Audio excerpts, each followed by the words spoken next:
Tim Goldstein, autistic adult, and your host for Life in a Neurotypical Universe, where we take a look at life from the perspective of an autistic adult.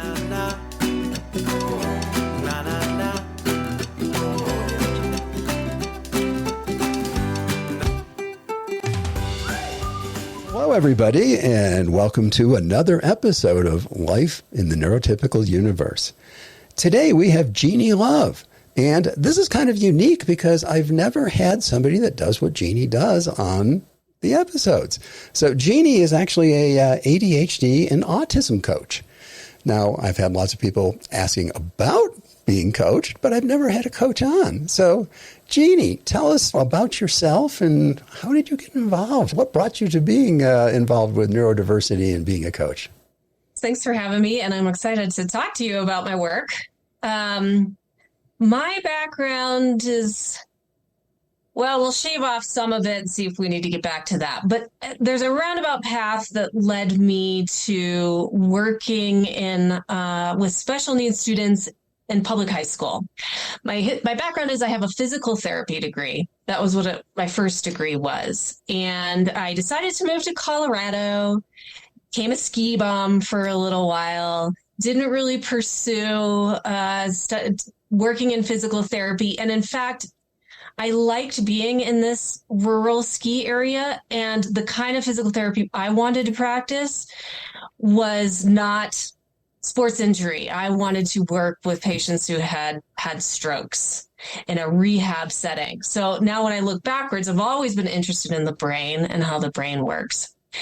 So this roundabout path led me not to continue in physical therapy. I ended up working with students in schools, and I worked with some very high need students to start with because of my background. So I was working with students who had cerebral palsy, nonverbal autism, Down syndrome, other, very low incidence but high impact disabilities. So I did that for a little while, and then the opportunity to move into teaching came along. So I became the teacher, got my special ed teaching degree. Then I moved out of that sort of student caseload into more higher functioning students with dyslexia, ADHD. Higher functioning autism wasn't really even a thing back in those days quite yet. To be identified as having autism, you really were very severely impacted back in those days. So about 15 years in a public high school, and then my husband and my daughter and I had an opportunity to move to South America, and I was a teacher for an autistic student there for 5 years. And that was a really amazing experience for me, especially because I had only one student for this really unique situation that I was in. And I was nervous about having all of my attention and all of my work revolving around only one person. But what I found was that I was able to, all of the plans that I had for my students who were in the public high school were usually kind of squashed and covered up by, we just got to get through high school. We got to survive. We got to get the grades, that kind of thing. And so behavior plans or emotional regulation plans or just problem solving plans that I would build for my students, those would kind of be lost along the way. But here I got to implement my program for 5 years, and my student made these profound life skill gains. And it was this really amazing experience. So that ended in 2020, partly because of COVID, but partly because we were ready to return back to the US. And at the time, my daughter, who is now 10, she was having some emotional regulation problems of her own. She just, was struggling, and I really wanted to turn my attention to her. And when we returned to the US, I didn't think going back to public education was going to allow me the time and the energy that I needed to give to her. She needed more flexibility. She needed more emotional energy from me. And I knew teaching wasn't going to give that to me. So I started to just research. What am I going to do? I've got this set of skills. Who's hiring? What's out there? What's happening? And I sort of stumbled across, this growing number of adults who are primarily identifying themselves as having ADHD or autism. And I thought, well, this is something I've been doing for a really long time. I wonder if I have something to offer them. And so I threw myself out there as a coach and started getting clients. And so I've been doing this for a while. I love it. And it turns out that I do have something to offer adults who are learning later in life that they have ADHD or autism and looking for all the skills and strategies and techniques that they didn't get to have when they were in school. They didn't get to learn that. So now I get to teach that to them. So that's the path of being where I am right now. Interesting. What a winding path around the world. This is probably totally, I don't know, bad comment, but it just hits me. So what was it? Was this kid like the kid of a drug lord or something? I mean, hire one American I'm sure we can get somebody less expensive somewhere, go down to Chile and teach one person for 5 years. It was, I worked for a copper mining company. Okay. And they had some small schools because their family, they would move the families in and out at random times based on the work that the parents were doing. So it didn't align with the school year necessarily always.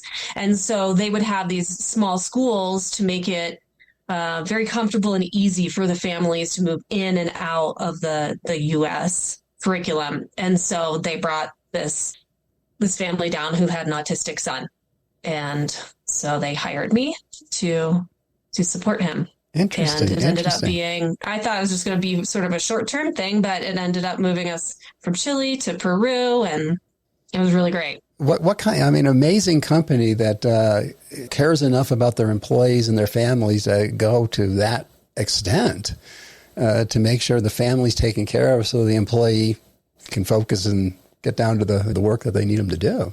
That's pretty cool. It was a very, very unique experience. And yeah, I feel very lucky to have been a part of it. So going into the whole, you picked up most of your skills. Well, first thing is you went from physical therapy, which is kind of funny. There's a woman that I've worked with, and she's no longer in Denver, but she was in Denver. She's now in the East. I think she's in North Carolina. I don't know. It's east. It's east of the Mississippi. I don't know, somewhere there. Liz Green, and she actually is doing autistic neurodistinct training for companies, and she's a physical therapist. So I don't know. There's something about physical therapists that leads to autism, I think. But yeah, that's interesting. Yeah, kind of strange. But what do you see as being different between when you were teaching with the children? Obviously, with the children, first off, we have the focus of schools. And I had the, I don't know what the right adjective to describe it quite is, but I did work for one of the larger public school systems around Denver on a contract basis. My background is in, or at least at that time, period of time, was in data and data analytics. So they hired me in the assessment department to prepare a whole lot of reports for the state and the feds for obviously funding and such. Mm-hmm. So it became quite obvious to me from working there that there was one focus and only one focus that the school was all about. And that was these numbers that go into the state and the Fed better look good. Yeah. And obviously, I think we all know that kids now are being educated to pass tests. They're not necessarily being educated to function in the world. And I'm guessing now when you take that part away, which when you're dealing with an adult where, yes, there's job duties, but that's a little different than going into school where the whole focus is we have to have you get a good grade so the teacher looks good and the school looks good. Yeah. So other than that kind of part of, you had to obviously not put the focus as much on where you wanted as what the school demanded you do. How do you see the difference between working with the adults in neurodiverse and neurodistinct area than you do working with kids?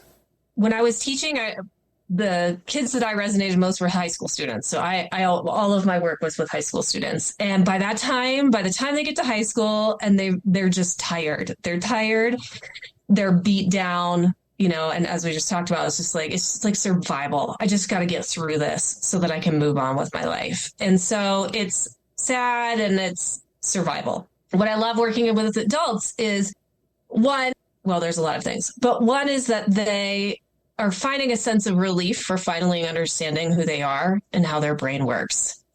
There's this sense of clarity, like, thank God I'm not crazy. I truly understand how my brain works. So I love that. So there's like this ownership now. The other thing that I love about that is that they're like, okay, now let's go. So what are we going to do?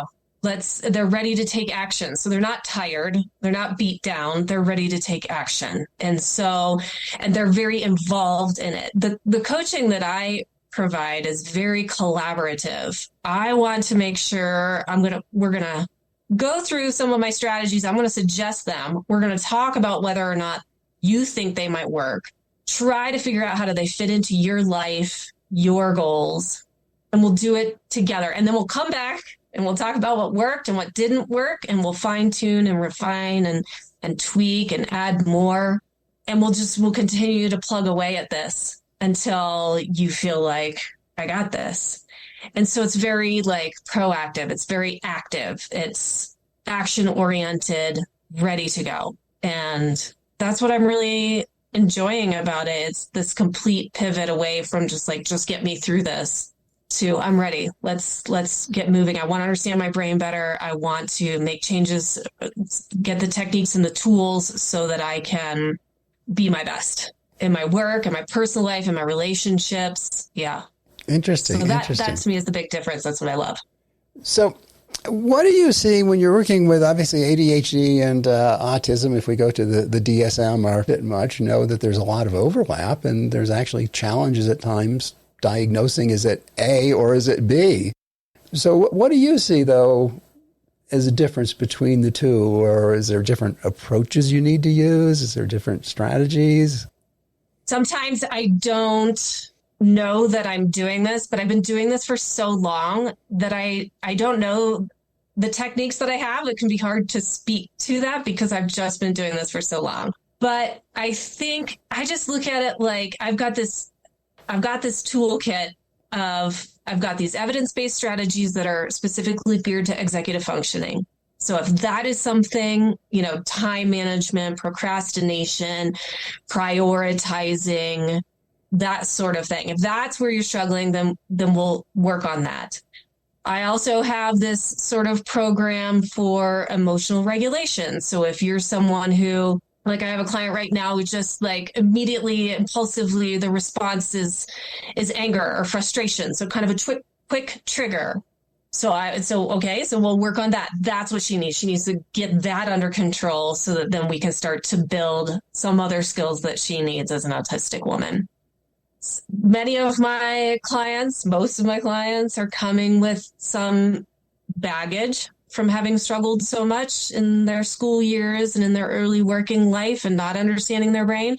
So I've got a little bit of a program that kind of helps to let go of that negativity that you're carrying and build new neural pathways that are a little bit more forward-looking, a little more positive, a little more creative and curious about how we can look at things a different way.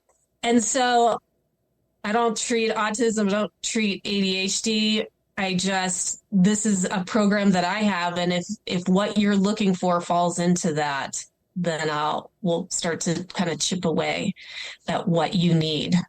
That's something that I always talk about in the corporate world, because when you do a neurodiversity talk, and the problem in the corporate world is you can't just go ask the employee, are you autistic? Do you have ADHD? So you've got to kind of figure out how are you going to work around it, even though you're 99% sure they fall into one of those categories. And what I always say to them is just focus on the behavior.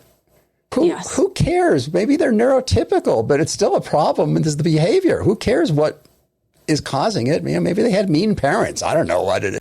But it's the behavior that's the problem. And if you focus on the behavior, which it sounds like what you're doing is you pick the behavior. Okay, executive function. That's the behavioral issues that they're having are all revolved around executive function. Who cares why they have those? Here's ways we can work with executive function challenges. So I love that, of focus on the problem, don't focus on this name pinned on the poor person. You'll get me on one of my soapbox things about how diagnoses are 90% bullshit. Sorry, medical world, I love you to death, but we need to refigure how humans think. Yes. Because it is, as you know well, the DSM is a Chinese menu. Pick your Chinese menu of what thing happens to fit, and then any given person on any given day could come up with a different diagnosis. Go to a different, different provider, and they will give you a different diagnosis. So it certainly isn't cast in stone. It makes so much more sense to me to do exactly what you're saying is good. I can help you if it's executive function that's your challenge. Good. I have things I can help with executive functions. I have things that can help in these other areas. And really, Yes. you don't care why they have it. You just know these are the areas we need to work on to help you be better in life, feel better, perform better. Stop hating everybody else in the world. That was my version, actually. I didn't question how my brain worked. My brain worked fine. I had no problem with my brain. But the world was stupid. Yes. And I do resemble the remark about being on a hair trigger. Lots of people would say, yep, you just named Tim. So I certainly do recognize that one as being a huge challenge. It really is interesting because my wife actually was diagnosed as ADHD, I don't know, maybe 4 years or so ago. So it's been, about 9 years since I was diagnosed with autism. So after I was diagnosed with autism a number of years, she got diagnosed with ADHD. And my daughter was actually just diagnosed with ADHD. I think they gave her the diagnosis, I don't know, a couple months ago. And she just turned 36, so she's not a youngster by any means. And I was diagnosed at 54, so I think that makes my wife got diagnosed at, I don't know, probably like 58, 59, 60, I don't know, somewhere around there. It seems to me that what I'm seeing there is not particularly unusual, that there's lots of adults that are either getting diagnoses through whatever manner, and it seems it's often their kid got diagnosed and they're sitting in listening to the psychiatrist or therapist or whatever. And as they're going through the different things, they're going, ooh, that sounds like me. Oh, yeah, yeah. And it seems like that's one big way that happens. And the other thing that's happening now more is neurodiversity is growing, and there's more neurodiversity awareness and presentations around it. Is people, as they listen to those, are going, ooh, that sounds like me. Oh, I have those problems. And then they dig into it and either self-diagnose or sometimes go through the crazy thing as an adult you have to get an actual real diagnosis.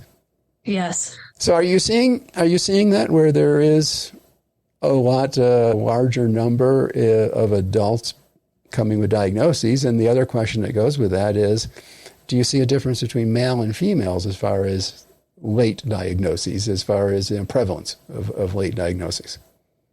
So first, I do see adults diagnosing themselves because of the screening that their child gets. So that is absolutely common. That has happened with my clients.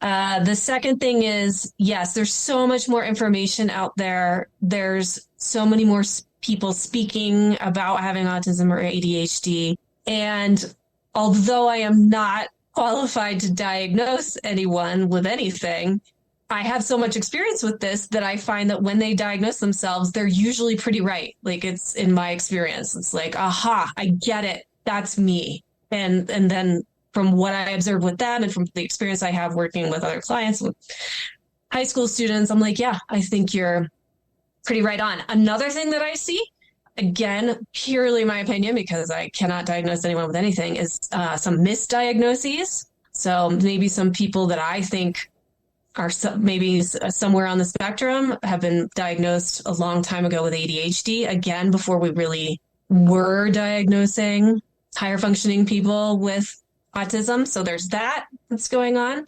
And then I'm sorry, but I lost the last part of your question. I feel like there were 3 points. Yeah, the balance of male versus female in adult diagnoses. Are you seeing it occurring more in one gender than in the other gender?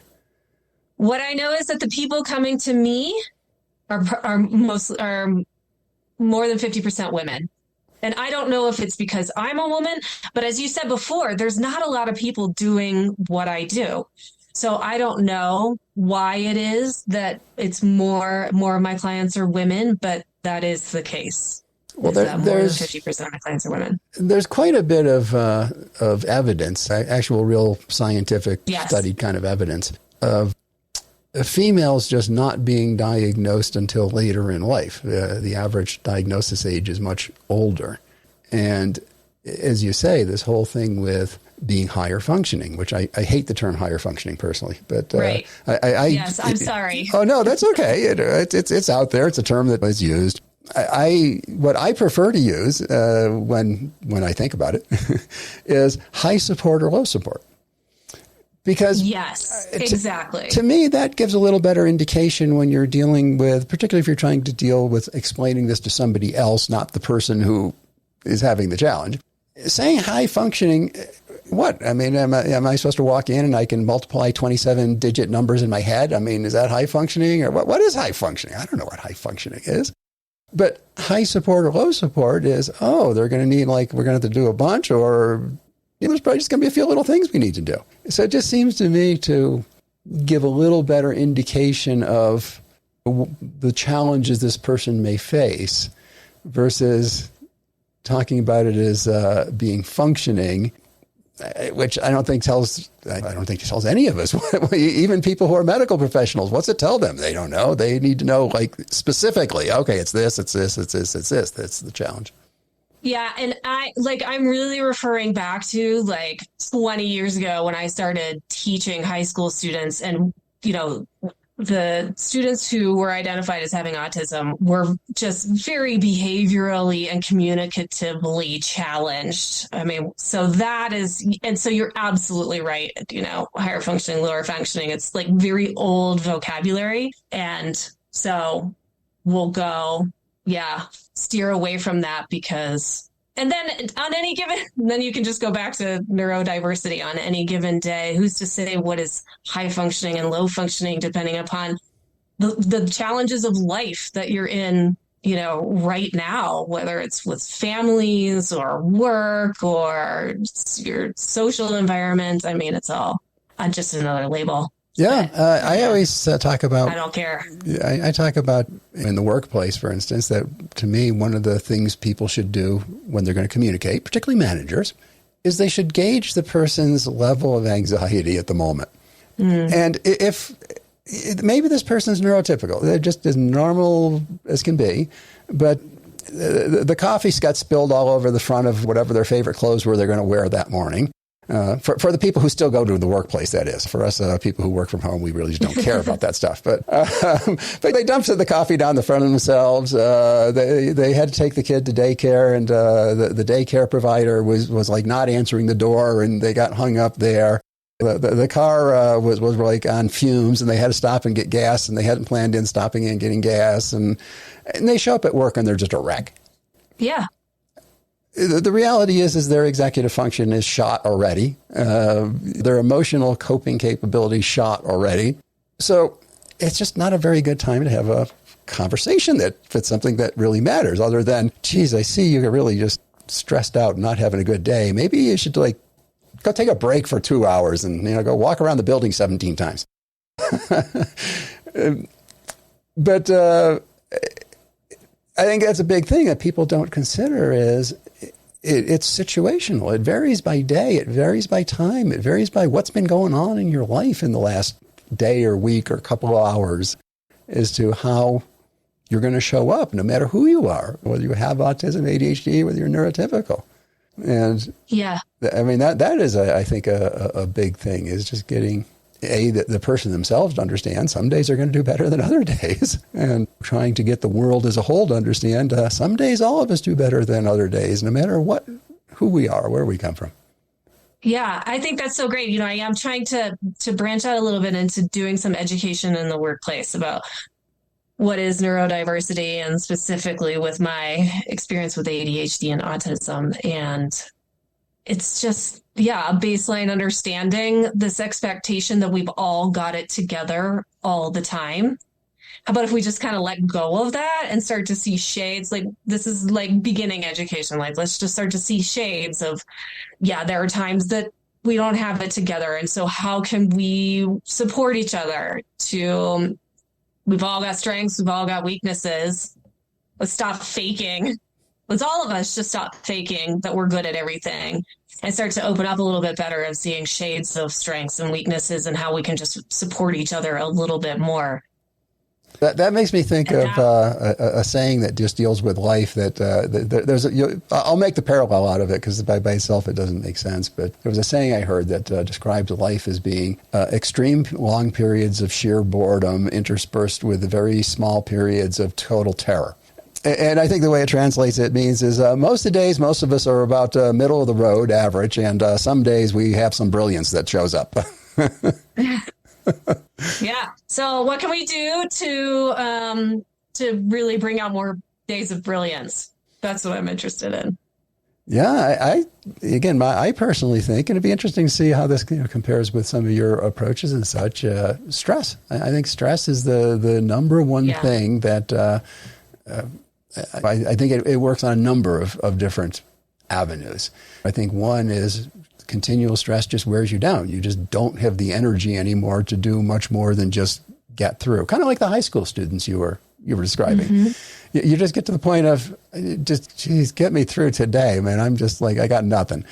To the things where it's the very short periods of very high stress, which then I think tend to exasperate any particular thing we have. I sometimes use this explanation of if you take individual human traits, and I'm convinced there are no such thing as ADHD traits or autism traits. They're all human traits because we can find them in anybody. Yes. Now, they may show up at uncommon values.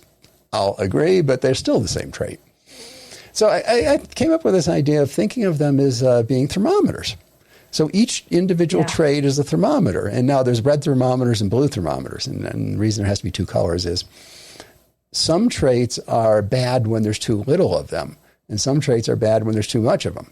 And to make the whole illustration work, they both have to go up when they get bad. So that's why there's blue ones, which you're less and less as you go higher. And so in other words, it's a negative number thermometer. So we just took the thermometer and turned it around. That's all. And if you take anybody's set of thermometers for the normal traits that we would consider to be problematic in the workplace or in the school place or pretty much any place, and you just set them on a surface, most people, if they're chilled, calm, the traits don't hit this line. I just refer to it as clinically significant. I probably shouldn't use the clinically, but significant enough that it bothers people. Maybe that's a better way, but it's long to write that on a slide, so I just say clinically significant. And most people, I mean, there's some people that have some traits that are exceeding that on a normal basis, but for most people, I think most people can get by okay.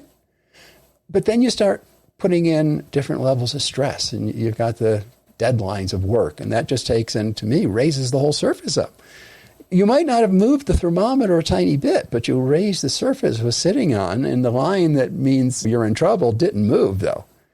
And then you put in, oh my gosh, my social media is not as good as your social media, and your vacation was so much better than my vacation, and now I'm stressed out because my vacation sucked, and yours was so wonderful from your social media pictures. Of course, I didn't know that you took a whole photography crew and got these really gorgeous pictures. But so really the idea being that maybe sometimes it's not that it's an individual trait that is the issue. The problem is we've shoved so much junk underneath it that we've taken what would be normally fine and now made it a problem because we've pushed everything up higher. Yeah, and then I think if you put on top of that the fact that there are areas that your brain is just like not as good at shifting between tasks, or like having the right chemicals in your brain to motivate you to do the thing that you don't want to do, or that the amount of energy that it takes to do a task is more than what a neurotypical person, the amount of energy that it takes them to do that task. And so then you've lifted it even higher. And yeah, exactly. You've just freaking out. You've taken things that normally wouldn't be a problem, and they've become a problem because of these other situations. Yeah. And unfortunately, in the workplace, they don't consider the other situations. They just look at it and say, you are a problem because of, and they pick one of the thermometers that's, you're the one that's sticking up now. And it's only sticking up because they just laid off half the company. You don't know if you're going to get let go, on and on and on. They've reorganized. You've had 12 manager shifts in the last 3 weeks, but all those kind of things. And then it makes it seem as if there's a huge problem in a specific area when the reality is you're just like burned out. I mean, you just have nothing left. Yes. Everything is an issue. Yeah. And so I was recently speaking to a woman who just reached that point of burnout several times over her life. And that was when she left that job and had to take a break and then go back and get another job. And, have to do that four times over the life of her career. And she's got many years left. So she's not by any means near retirement. And so that's where how can she understand who she is, how her brain works, communicate that to the people around her. And then she said, so she finds out that she has autism and, gets up the courage to tell her employer that. And then they say, okay, so what do you need? And she's like, I don't know what I need. Right. So this is, I don't know.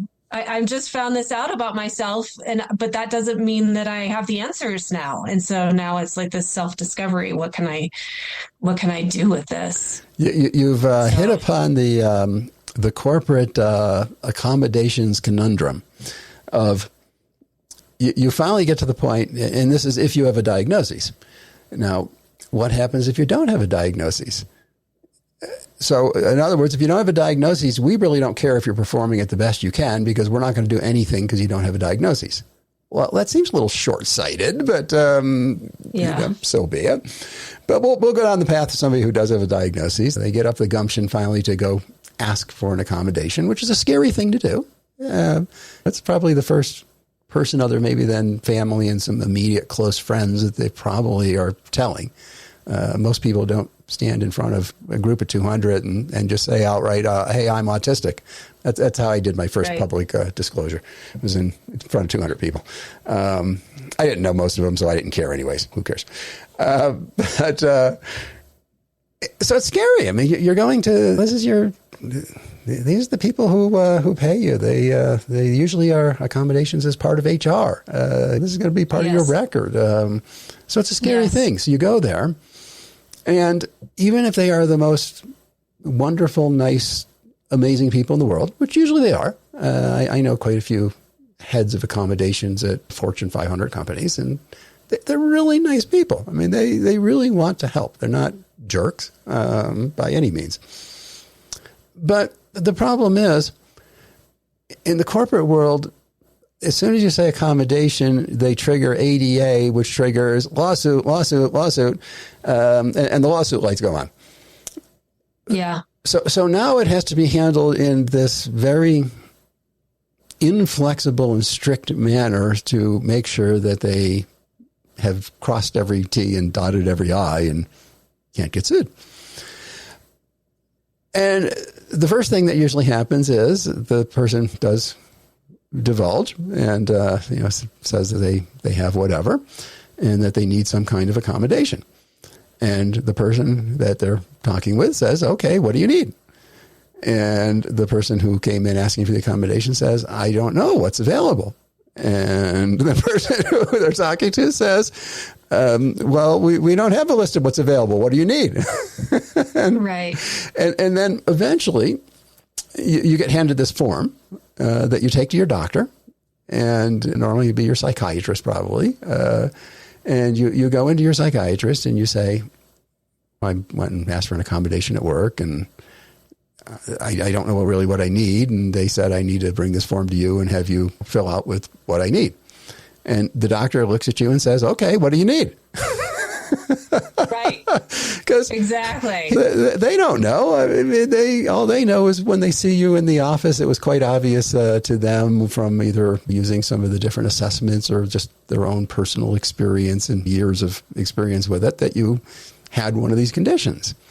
But they don't know what you have in the day-to-day grind and what your day challenges are at work and all that kind of thing. So the way it always ends up is they just ask you, okay, what do you need? What do you want? Just tell me what you want. I'll put it down. Yep. So you just tell them what you think you want, and then you take it back, and then they get to decide whether or not they want to give that to you or not, which it seems to me to be a massively broken system from a number of standpoints. First off, we eliminated the majority of humans who don't have a diagnosis. Yes. Why don't we want all of our employees to perform the best they can if we could just make a little change in their routine or life or work piece or whatever? And then secondly, I always wonder, why can't the company give a list of what some common accommodations are? They're not saying authoritatively, these are the only accommodations. They're saying, here's some common accommodations for your condition. And I don't know if you're familiar with the site askjan.org. No. You got to write it down. It's just ask.jan, Jan.org. And Okay. It's maintained by some branch of the federal government. And I was actually on a call with one of the guys in that department. I can't remember what department he's in. I was just on the call with him like last week. There goes my executive function. But it's a federally provided resource. And what you want to go to is at the top of it, it says A to Z. So the letter A and then TO and then Z. And just click on that. And when you click on it, it will take you then to a list down in the body of it. There's some heading information and paragraph or two. But then in the body, it has it by condition. So it has autism, ADHD, Tourette syndrome, and it also has lots of physical disabilities. So they're intermixed. They're not separated in. They're in there alphabetically. That's why they're A to Z. And above that section, though, it's not real obvious. There's little tabs, and you can click on one of the tab, and there is one by and I can't remember how they name it, but the area of challenge. So in other words, what's the problem? Is it executive function? Is it task completion? So you can look at it that way also, instead of looking at it by condition. And then there's ones that are work role related. So in other words, by work role, this work role, here's things that often help in this particular type of role. And then I can't remember the fourth one because there's 4 different ways you can search it. The answers are all the same answers, but they're just categorized in different ways to get there. And most things in there cost little to nothing. It's give them noise canceling headsets. Okay, those cost what, $89 nowadays or something like that. Other ones are just communication kind of things, such as write down what you're asking the person. Well, geez, that seems like a pretty big. Why do I need a diagnosis to ask my manager? Can you write down what you're asking me? Because I can't remember out of the 20 things you just asked me, which one was the first most important. Yeah. This is what we found in education, that whatever we would come in and suggest for the student in the classroom. So we'd have a conversation with the classroom teacher, say, you please do these things to support the student. And then they start to do those things. And then they find out it supports many students because, again, all the brains are thinking differently in the room. And it's the same thing in the workplace. Like, there can just be, I am working with an employee resource group right now to put together some training. And it's, just some very simple things. Like sometimes I need longer to process the information. So if I can hear it, you can give it to me in writing, but please don't ask me what my questions are right now. I don't know, but I will in a few hours or maybe tomorrow once I've had some time to let that sit and distill.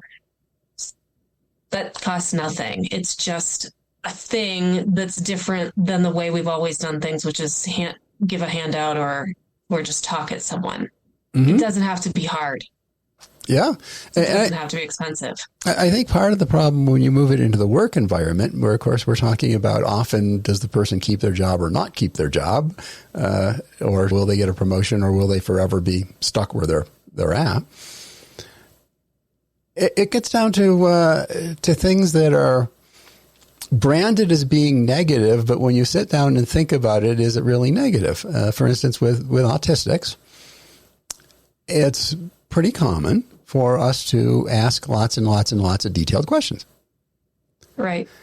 And we often then get labeled as, oh, they're just nitpicking and they just want to stir up problems and they're looking for a problem, and on and on and on of all the negative ways people like to twist that one. And what I always explain is it's because as an autistic, we think differently. We think through the details.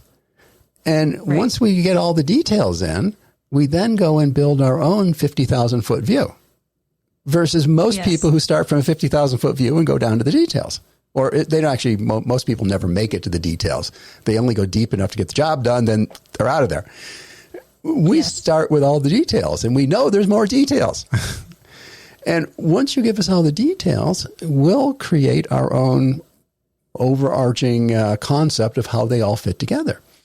And that's why we come up with innovation, because we didn't start with a preconceived idea of how it works. We said, just give us all the details but trying to get managers to understand that, no, this person isn't trying to be a problem. They're not trying to be the biggest pain in your rear end that ever lived. Their brain functions in a different manner, and they're going to assemble the information differently. And the benefit you're going to get out of that is you are going to get unique perspectives that you've never seen in your life before. Now, are they right all the time? No.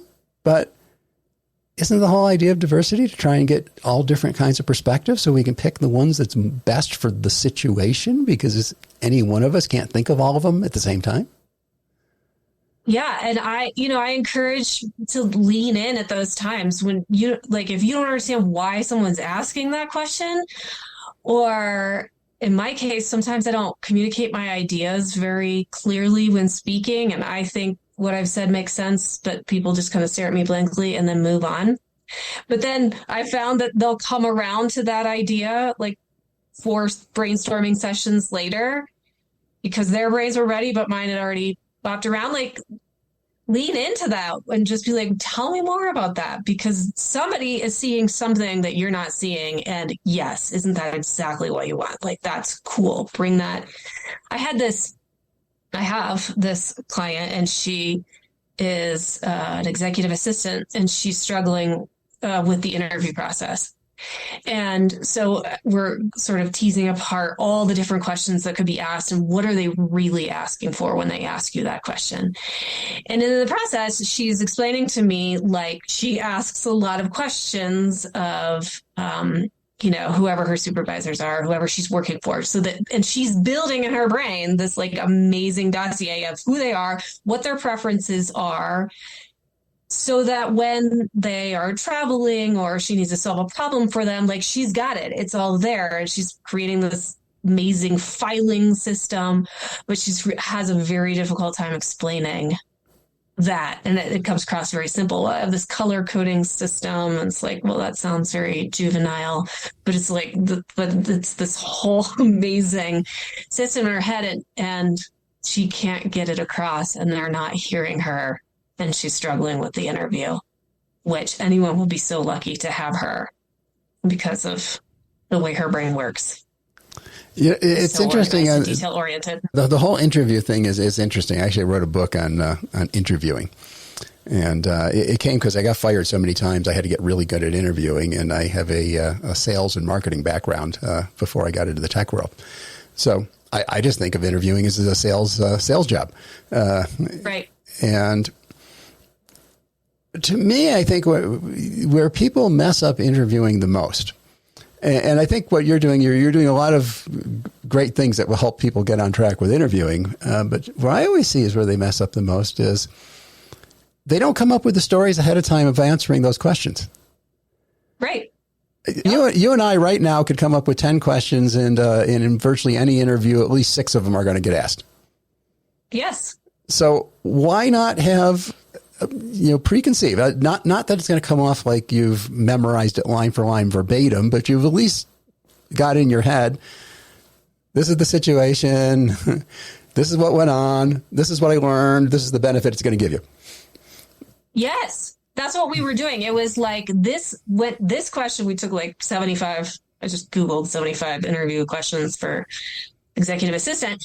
And it's like, they'll ask this question, but what are they looking for? They're looking for you to show problem solving. They're looking for you to show initiative. They're looking for you to show solving complex social situations. They're looking for you to like work well under pressure. And then you have a story for each of those. And so no matter what way they ask the question, you have the answer because you've already, that this is how I show that. Right. Right. And I think even part of it is just giving people the formula of the story. There's a formula. And to me, the formula is, and everybody has their own favorite. I'm not saying mine's the perfect formula. Of course, it's perfect. I made it up. But but the formula is, first off, you have to take an example out of your own life. You can't use examples from somewhere else that's not your own life, because it then doesn't come across as being really that you have this ability, skill, or whatever.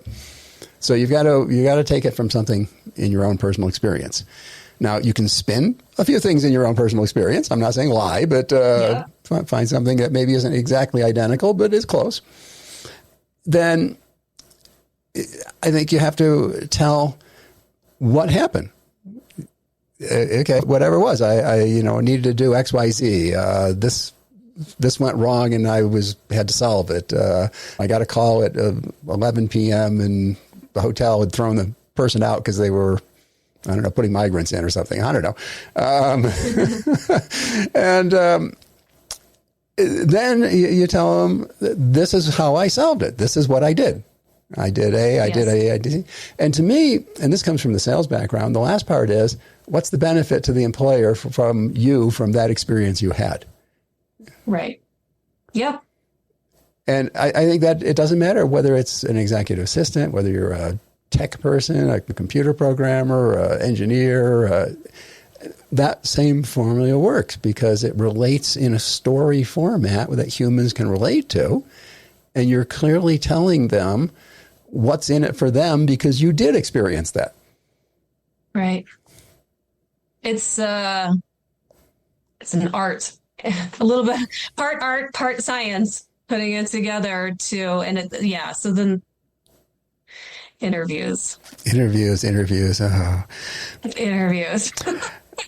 We could go on that. Speaking about interviews, and one thing that is going on in the neurodiversity community is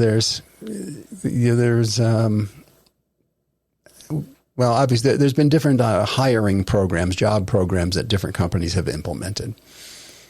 And they've often used alternative interviewing approaches and styles. So not the traditional sit down across the table and you ask questions and I respond and there we go. Now, I'm not going to say that they're bad. I think the traditional interviewing process is broken, and I can't remember which company. One of the big major tech companies spent like a fortune studying their own interviewing process, and they came down to the conclusion that they could get just as good a person by random chance as with going through their interviewing process. Right. So yeah, I'm not saying that the interviewing process shouldn't change, but a lot of the neurodiversity community is pushing, it seems, that they want the interview process to be changed so it fits them better. And my answer is, I agree 100%. It should change. But unfortunately, in the world we're in, 99.9% of the companies use this style now. Yeah. And you've got to learn to work with the style, even though in a perfect world, would it work differently? Yes. But unfortunately, in this world we live in, this is the way most companies interview. Yeah. And so if you find that this is an area, like this is where the coaching comes in, which honestly, when I became a coach, I didn't even understand the world of coaching. But now I understand. It's huge. Get a coach for anything. And so if this is an area that you're struggling in, get some help. I mean, again, it comes back to the idea that we're all expected to be good at all the things. Like, that's ridiculous. And so that I never thought I was going to be coaching somebody on how to do job interviews. That's what she came to me with. And I was like, okay, well, we can, see how we do together with this. And I found it incredibly interesting because it's interesting for me to dissect the social situation and try to see what it really is. And then like from an analytical point of view, like I really enjoy doing that. But yeah, if you're struggling with the interview, get some help. It's okay. Yeah. There are all sorts of people who aren't getting the job because they weren't the best interviewer. So get a coach. I like to say that interviewing is not a job skill for most people. Right. It's not one of the things you put on your resume. I'm really good at interviewing. It's just not a job skill. It's not something that they teach you in school. It's something you just are thrown into and you go figure it out. And most people don't figure it out very well. When I was writing my book on interviewing, I interviewed a whole bunch of recruiters and HR people and hiring managers because I'd gotten fired a lot. So I got to know a lot of different people like that. And it was really interesting what I had one question that I asked them all was, if you have a person that's completely qualified for the job, what is it they do that makes them lose the interview? And it blew me away what the answer was. It was nothing that I ever would have expected. And it's something that anybody could ace this one, but they just don't know it's actually this important. And it was, they didn't show enough excitement about the job and the company. Okay. And that was the number one reason why somebody that is completely qualified, they would pass on them. So when you think about it, how hard is it at the end of the interview to go, this sounds like just the exact job I've always been looking from. And man, this company is so great. When can I start? Right? Yes. Let them know. I mean, actually say, yes, I want to be here. This is wonderful. But something that simple is, I haven't seen anybody else teaching people that that's what they should do at interviews, but the people they're doing hiring tell me that's a major factor in who they pick. That's good to know. I am not a job coach. I had no idea. Even the job coaches don't know. So, okay, well, good. No, I don't feel so bad. Well, it was one of those. Okay, she got a job. Cool.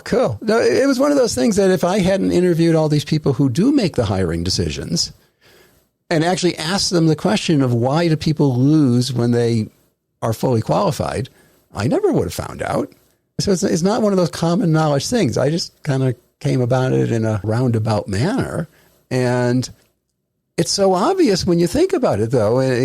Yes. But it's not something that comes to you very obvious. When it's pointed out to you, it's so obvious of like, yeah, if one person's qualified, another person qualified, but one person is just jumping up and down saying, I can't wait to start. When, can I start tomorrow? How about right now? Can I start right now? This sounds so great. Yeah. Well, what do you want? The person that's excited or the person that says, geez, thank you for interviewing me. When is it that I might hear from you?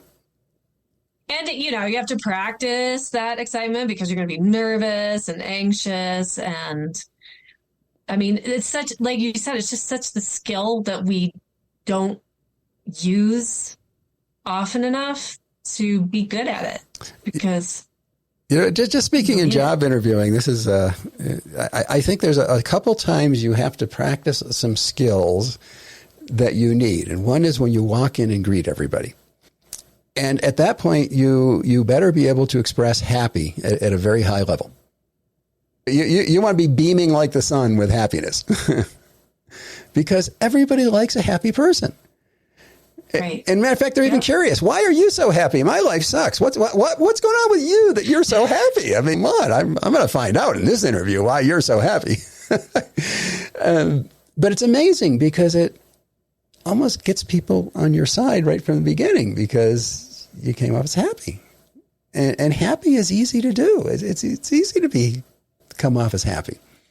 And then at the end, I think that's the other place. In the middle, you can kind of just answer the questions and just, be matter of fact, respectful, not disrespectful or anything, but not particularly having to sound a particular way. Just answer their questions and the manner that answers what they're really asking for, not what you think they're necessarily asking for. But I think it's really at the end that's the other point that you score points. And so the beginning is the old story that you only have one opportunity to make a first impression. And you want that first impression to be that you're a fun, happy, enjoyable person, not like a clown bouncing off the ceiling, but you're a fun, upbeat, lively person. And at the end, it's the sincere, thank you so much for letting me interview. And you're sincere about it. I would love to have this job and to work. I'm just bowled over. I just can't wait to hear from you because I'm so looking forward to working here. Yeah. And I love that. Like there's sort of like sincerity and vulnerability. Yeah. And I like that. Like even in the beginning where you're just like, I'm just so grateful to be here. Thank you. You can even be like, I'm a little bit nervous because that can be a little lighthearted. And just, thank you. I just really appreciate the opportunity to talk to you, learn more about your company. And I would really love the opportunity to work for you, and some sincerity, a little bit of vulnerability mixed in there.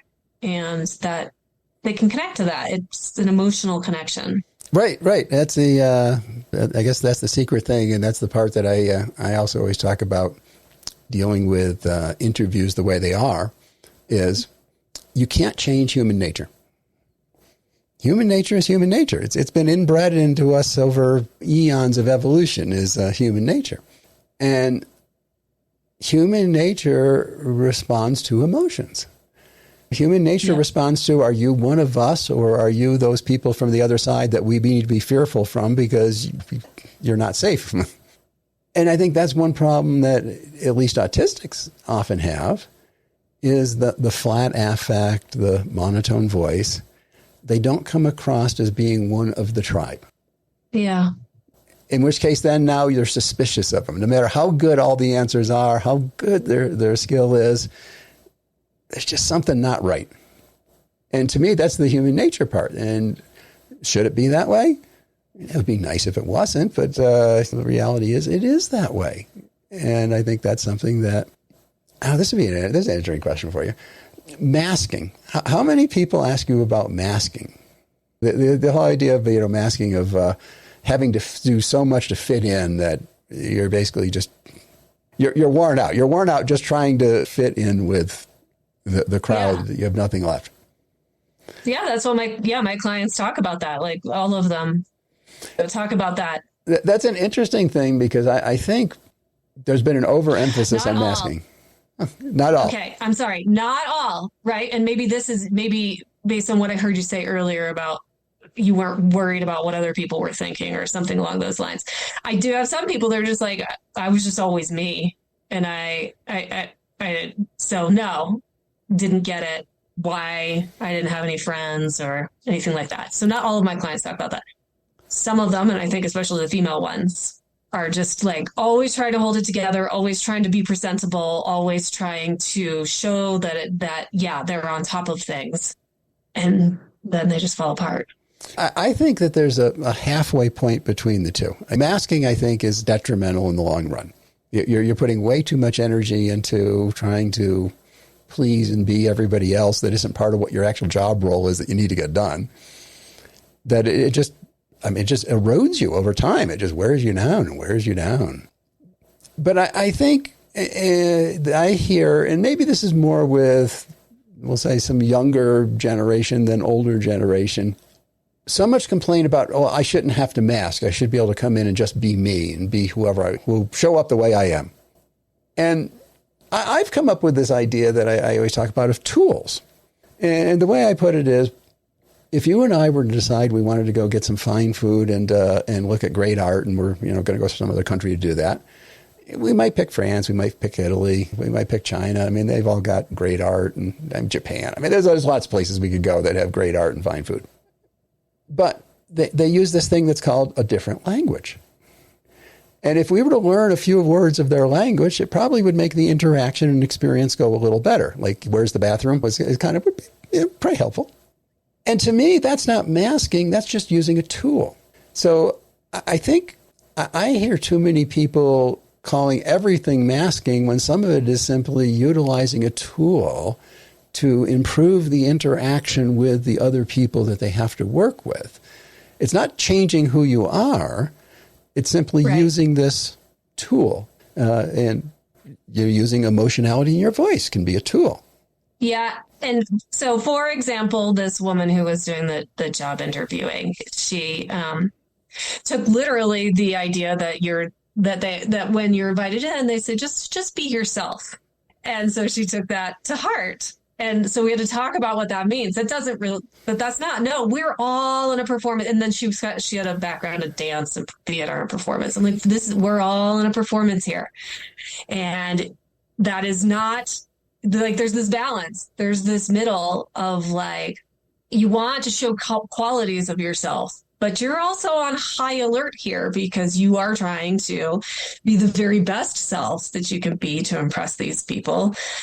And so we had to find, the middle with that. It's the same thing with this other guy that I'm working with, and he wants to make more friends.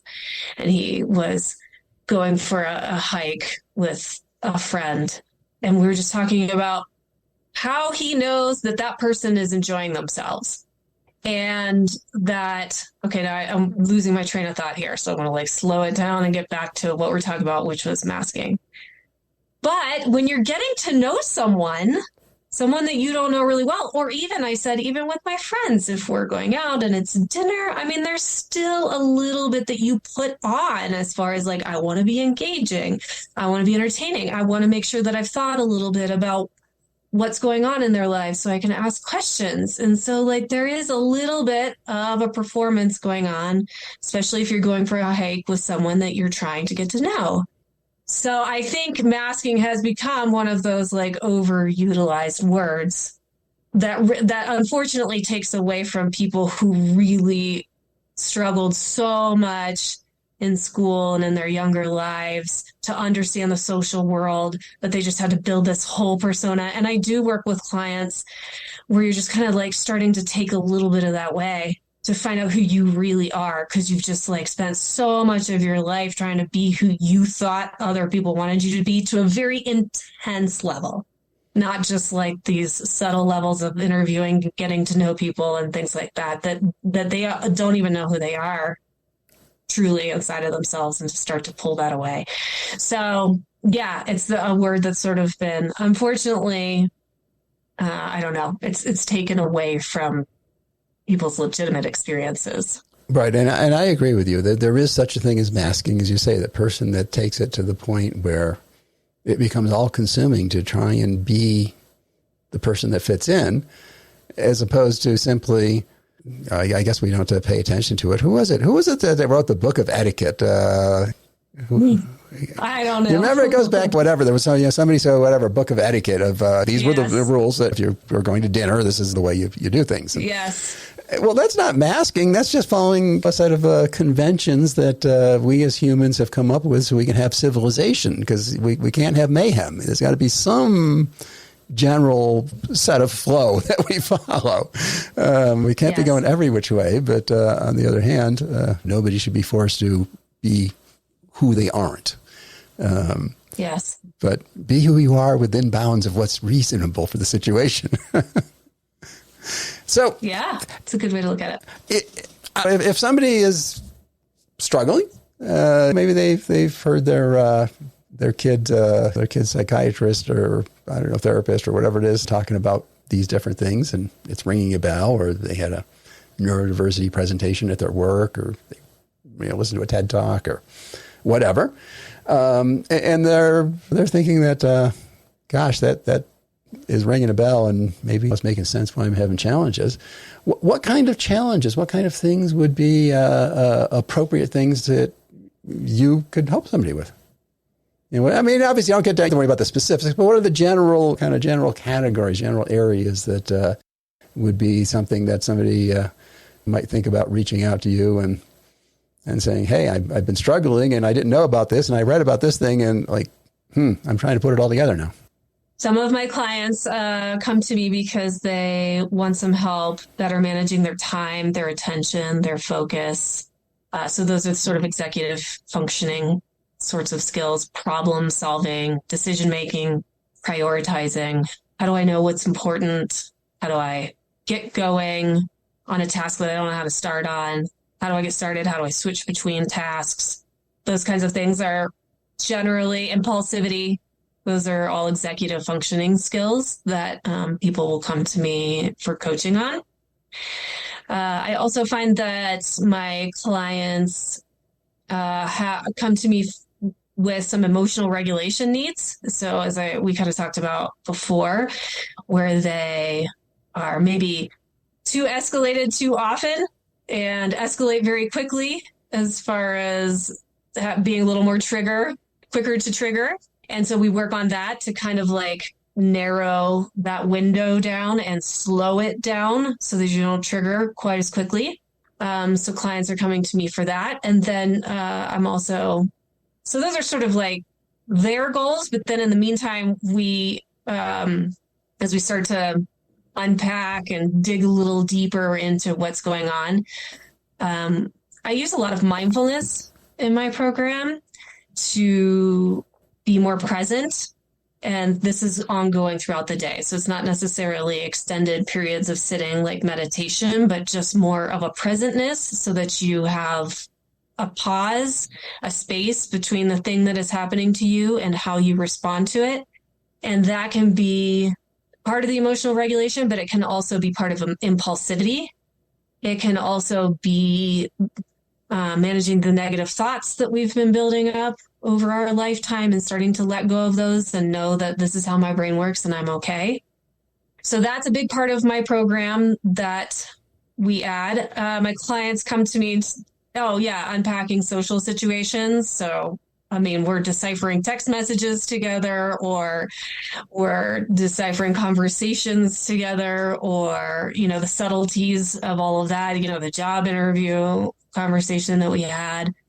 And then, energy regulation is something that I work with my clients on as well. So how to manage when it's just sapping you of all of your energy for whatever reason. But you don't think as quickly, you don't transition as quickly, and the task takes more energy out of you than maybe it does a typical person. So how do we manage that so you don't completely melt down and go blank? Recovery tools and preparation tools for preparing for a task and recovering from a task, those kinds of things. So those are some of the things I'm working on with my clients right now. Great. So I'm going to put you on the spot now. Here comes the hard one. Okay. Oh, geez. So if you could give one piece of advice to somebody who suddenly discovered they're neurodistinct and or thinks they are, what's one piece of advice you would give? You only got one thing. One thing you can give them. That's it. Told you it'd be a hard one. Yeah, no, I'm like running through it all. And as I kind of mentioned before, mindfulness is a really huge part of my program that I use with all of my clients, regardless of what they come to me for. And so I would say to take a mindfulness course and figure out what that means, as far as the purpose of it is to this emotional thing has happened outside of you, inside of you, subtle triggers. This emotional thing has happened. How can you recognize that? And once you've been able to recognize that and sort of call it out for what it is, it's become less emotional and more of the executive functioning part of your brain where you can then choose how you want to respond. So mindfulness, and that can be to support your emotions, that can be to support your energy, that can be to support your impulsivity, that can be to support your distractibility. All of those things I use mindfulness with. And so that is what I would encourage. I think it is the one tool that I use with all of my clients, no matter what. Wonderful. Wonderful. You did pretty good for being put on the spot for one thing. You did great. So, Genie, if somebody wanted to reach out to you and find out if you might be the answer to their struggles, what's the best way for them to reach you?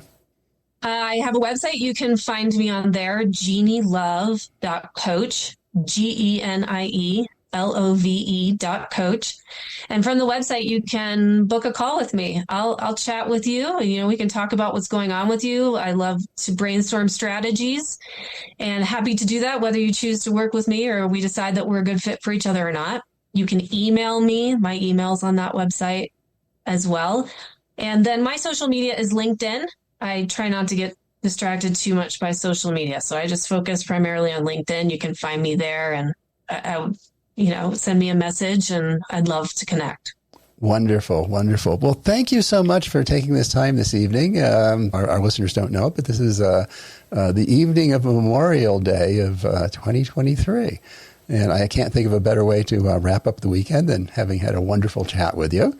So appreciate it so much, you taking the time and joining and sharing everything with our listeners and with me. So thank you very much, Genie. Thank you, Tim. It was really nice to talk to you. Thanks for having me. Great. Well, thank you very much. We hope that you've enjoyed another episode of Life in a Neurotypical Universe. Please, if you enjoyed this, share it with your friends. Go take their phone and subscribe them. Heck, it will help us all out. If you want to know more about neurodiversity or have any questions for me, you can reach me at my website, timgoldstein.com, where I'll be more than glad to help you as best I can to navigate through the neurotypical universe.